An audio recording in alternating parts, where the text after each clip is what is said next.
আপনি তাহাজ্জুদ নামাজ পড়তেন, রোজা রাখতেন, অনেক বেশি বেশি দান সদকা করতেন এবং আপনি যাকাতও আদায় করছেন।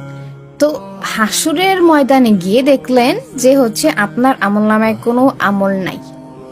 তো আপনি যখন আল্লাহর কাছে জিজ্ঞেস করবেন যে আল্লাহ তাআলা, আমি তো অনেক আমল করছি, আমি তো আমার কষ্টের টাকা থেকে আমি দান করছি যাতে আখিরাতটা আমার ভালো হয়, কিন্তু আল্লাহ এখন তো আমার কোনো আমলনামা নাই।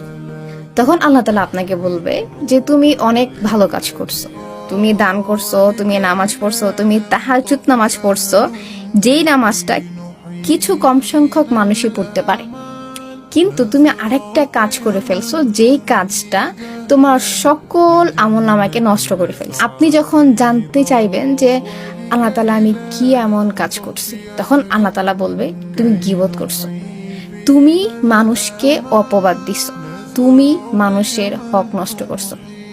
গীবত এমন একটা জিনিস যেটাকে আমরা পাত্তাই দিই না। গীবত আসলে কি? সহজ ভাষায় বললে তোমার ভাইয়ের সম্পর্কে এমন কিছু বলা যেটা সে পছন্দ করে না বা করবে না।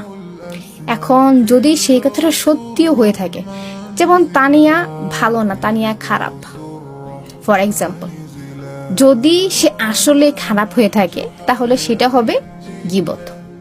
আর যদি তানিয়া ভালো হওয়ার পরও আপনি তাকে খারাপ বলেন, দ্যাট মিনস আপনি তাকে অপবাদ দিচ্ছেন। তো দেখেন, একটা মানুষের সম্পর্কে আপনি যে কথাটা বলতেছেন যদি সেটা সত্য হয় তবু ওইটা আপনার জন্য ডেঞ্জারাস। যদি সেটা মিথ্যা হয় তাহলে আরো বড় ডেঞ্জারাস জিনিস। তো দেখেন, এগুলো কিন্তু আমরা অহরহ করতেছি। একটা মানুষ সম্পর্কে আমরা জানি না, কমেন্ট করে দিলাম। হ্যাঁ, আমরা আজকাল ব্যাক বাইটিং খুব বেশি করতেছি। এই ব্যাক বাইটিং যে আমাদের একটাবার ভাবেন, আপনি এত কষ্ট করে দান করেন, ভাই দান করতে কলিজা লাগে। আই মাস্ট সে, দান করতে কলিজা লাগে। আপনি যখন আপনার ইনকাম থেকে যখন দান করতেছেন, অবশ্যই আপনার একটা এক্সপেকটেশন আছে যে এই দান আমাকে জাহান্নাম থেকে বাঁচাবে, এই দান আল্লাহর রাগকে কমায় ফেলবে। তো সেই দান যখন আপনার অ্যাকাউন্টে থাকে না, তখন কতটা আফসোসের কারণ হবে।